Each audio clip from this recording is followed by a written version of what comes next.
പാർട്ടിയുടെ യഥാർത്ഥ ശക്തി നിങ്ങളില്ലെങ്കിൽ കേരള കോൺഗ്രസ് ഇല്ല, പ്രവാസി കേരള കോൺഗ്രസ് ഇല്ല. അതിനാൽ നിങ്ങൾ ഓരോരുത്തരും ഞാൻ ഒരിക്കൽ കൂടി സ്വാഗതം ചെയ്യുകയാണ്. നമുക്കെല്ലാവർക്കും അറിയാം, കേരള കോൺഗ്രസ് എന്ന് പറയുന്ന പ്രസ്ഥാനം ഇന്ന് ഇന്ത്യയിൽ ഏറ്റവും പഴക്കം ചെന്ന രണ്ടാമത്തെ പ്രാദേശിക പാർട്ടിയാണ്. തമിഴ്നാട്ടിൽ DMK ആണെങ്കിൽ രണ്ടാമത്തത് കേരള കോൺഗ്രസ് ആണ്.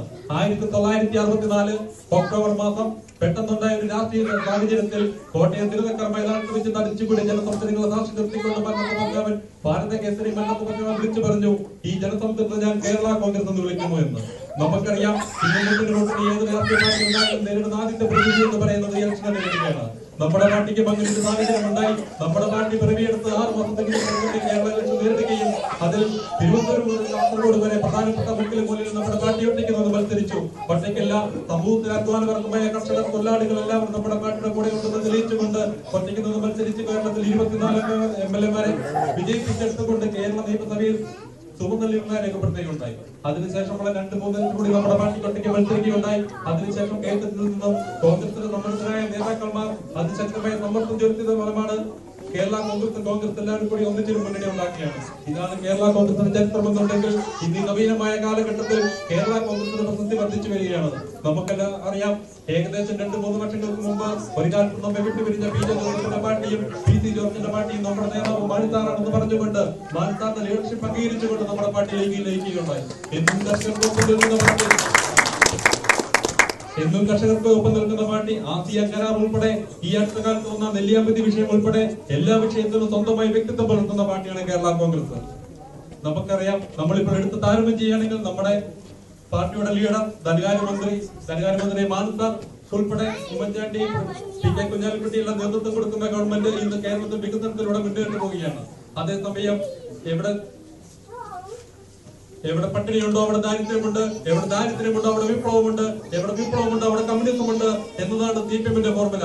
അതിനാൽ അവർ വികസനത്തെ മുന്നോട്ട് നയിക്കുന്നില്ല, സ്വയം പിന്നോട്ട് കേരളത്തെ വലിച്ചു മാറ്റുകയാണ്. നമുക്ക് എല്ലാവർക്കും അറിയാം, 1.5 വർഷങ്ങൾക്ക് മുമ്പ് തൊടുപുഴയിൽ ഒരു അധ്യാപകന്റെ കൈവെട്ടി മാറ്റിയപ്പോൾ അത് ഫാസിസം, അത് താലിബാനിസം എന്ന് വിളിച്ചു പറഞ്ഞ പിണറായി വിജയനോട് ഞങ്ങൾ ചോദിക്കുകയാണ്, മലപ്പുറത്ത് ഷുഗർ എന്ന് പറയുന്ന മുസ്ലിം യുവാവിനെ വെട്ടിക്കൊന്നപ്പോഴും ഒഞ്ചിയത്ത് TP ചന്ദ്രശേഖരനെ വെട്ടിക്കൊന്നപ്പോഴും വർഷങ്ങൾക്ക് മുമ്പ് നിങ്ങൾ കണ്ണൂര് 42 പിഞ്ച് വിദ്യാർത്ഥികളുടെ ഫ്രണ്ടിലിട്ടുകൊണ്ട് ജയകൃഷ്ണ മാഷിനെ വെട്ടിച്ചോക്കിയപ്പോഴും ആ മാഷിന്റെ ശരീരത്തിൽ വീണ തിളയ്ക്കുന്ന രക്തത്തെ സാക്ഷി നിർത്തി ചോദിക്കുന്നു, അത് താലിബാൻ സമല്ലേ പിണറായി വിജയ? നിങ്ങളോട് ഞങ്ങൾ പ്രതികരിക്കുകയാണ്. ഈ പ്രവാസി കേരള കോൺഗ്രസ് ഇന്ത്യ സാഹചര്യത്തിൽ പ്രതികരിക്കുകയാണ്. നിങ്ങളെന്നും വികസനത്തിനെതിരായിരുന്നു. പരിയാരം മെഡിക്കൽ കോളേജിനെതിരെ സമരം ചെയ്തു, ദിലബാഗ് ചെറിയാർ കോട്ടത്തിൽ സമരം ചെയ്തു, ADP വായ്പ കൊടുക്കാൻ അനുവദിക്കില്ല എന്ന് പറഞ്ഞ് സമരം ചെയ്തു, സമരം ചെയ്തു. നിങ്ങളെന്നും എവിടെ സമരം ചെയ്യുന്നു? നിങ്ങൾ ഞങ്ങളെ നോക്കൂ. ഞങ്ങളുടെ മാണിസാർ നേതൃത്വം കൊടുക്കുന്ന കേരള കോൺഗ്രസ് നോക്കൂ. മാണിസാർ 6-7 മാസങ്ങൾക്ക് മുമ്പ് അവസാനം അവതരിപ്പിച്ച ധനകാര്യ ബഡ്ജറ്റ് താരതമ്യം ചെയ്യുകയാണ്. ആ ധനകാര്യ ബഡ്ജറ്റിൽ കൊച്ചി മെട്രോ റെയിൽവേക്ക് വേണ്ടി 150 കോടി, കൊല്ലാർപ്പാട പദ്ധതിക്ക് വേണ്ടി 224 കോടി, തിരുവനന്തപുരം കോഴിക്കോട് മോണോ റെയിൽവേ പദ്ധതിക്ക് വേണ്ടി 20 കോടി, വയനാടിന്റെ സമഗ്ര വികസനം, കുടിയേറ്റ കർഷകർ ഏറ്റവും കൂടുതൽ വയനാട്ടിന്റെ സമഗ്ര വികസനത്തിന് വേണ്ടി 50 കോടി അനുവദിച്ചിരിക്കുന്നു. കോഴിക്കോട്, കുട്ടനാട്, പാലക്കാട് റൈസിന്റെ ഉത്പാദനം വർദ്ധിപ്പിക്കുന്നതിന് വേണ്ടി ബയോമെട്രിക് പാർക്കുകൾ അനുവദിച്ചിരിക്കുന്നു. നവീനമായ കൃഷി രീതികൾക്ക് വേണ്ടി ആവശ്യത്തിന് ഫണ്ടുകൾ, തൊഴിലില്ലാത്ത വിദ്യാസമ്പന്നർക്ക് വേണ്ടി 20 ലക്ഷം രൂപ വെച്ച് ദീർഘകാല വായ്പ അനുവദിച്ചിരിക്കുകയാണ്. അതുപോലെ തന്നെ മാണിസാറിന്റെ സ്വപ്ന പദ്ധതിയായ സാമിലെ കുടുംബ പദ്ധതി, നമുക്കെല്ലാവർക്കും അറിയാം, വീടുകളില്ലാത്ത സമൂഹത്തിലെ പാവപ്പെട്ടവർക്ക് വേണ്ടി 2 ലക്ഷം മുടക്കി ഫ്ളാറ്റുകൾ അനുവദിച്ചു കൊടുക്കുക. 8 ജില്ലകളിൽ 10 പഞ്ചായത്തുകളിലായി 1040 ഫ്ളാറ്റുകളുടെ പ്രവർത്തനം തുടങ്ങിക്കഴിഞ്ഞിരിക്കുന്നു. കാരുണ്യ ലോട്ടറിയിലൂടെ പാവപ്പെട്ട രോഗികൾക്ക് വേണ്ടി ആവശ്യത്തിന് പൈസ വിതരണം ചെയ്തുകൊണ്ടിരിക്കുന്നു. എനിക്ക് ഓർമ്മ ശരിയാണെങ്കിൽ 26 കോടി രൂപ ഇപ്പോൾ വിതരണം ചെയ്തിരിക്കുകയാണ്.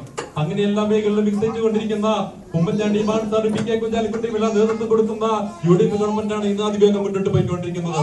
എല്ലാവരും ശ്രദ്ധിക്കാതെ പോയ ഒരു കാര്യം കൂടി ഞാൻ പറയുകയാണ്.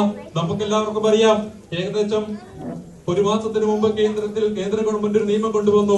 ഏതൊരു വിദ്യാർത്ഥി നേരിടുന്ന പ്രതിസന്ധി എന്ന് പറയുന്നത് ഇന്നറിയാം. ഇന്ന് സമൂഹത്തിൽ, ഇന്ന് കേരള സമൂഹത്തിൽ ആത്മഹത്യ ഉണ്ടെങ്കിൽ ഒന്ന് കൃഷിക്കാരൻ ആത്മഹത്യ ചെയ്യുന്നു, രണ്ടാമത് വിദ്യാർത്ഥി ആത്മഹത്യ ചെയ്യുന്നു. വിദ്യാർത്ഥി ആത്മഹത്യ ചെയ്യുന്നതിന് പ്രധാന കാരണം എന്ന് പറയുന്നത് വിദ്യാഭ്യാസ ലോണുകൾ അനുവദിക്കുന്നില്ല. നമ്മുടെ പ്രിയങ്കര പാർട്ടി നേതാവ് മാണിസാർ ഉൾപ്പെടെ പോയി അതിശക്തമായ സമ്മർദ്ദം ചെലുത്തിയതിന്റെ ഫലമായി ഇന്ന് ഇന്ത്യയിൽ ഏതൊക്കെ സംസ്ഥാനമുണ്ടോ ആ സംസ്ഥാനത്ത് ഏത് വിദ്യാർത്ഥികൾ അവന് പഠിക്കണമെന്ന് ആഗ്രഹമുണ്ടോ അവനേത് ബാങ്കിൽ ചെല്ലുക, അവന് ലോൺ കൊടുത്തിരിക്കും. അവന് ലോൺ കൊടുത്തില്ലെങ്കിൽ അവനെതിരെ അറസ്റ്റ് വാറന്റാണ് പ്രഖ്യാപിച്ചിരിക്കുന്നത്. കേന്ദ്ര ഗവൺമെന്റ് പ്രത്യേകം കൊണ്ടുവന്നിരിക്കുന്ന നിയമമാണിത്.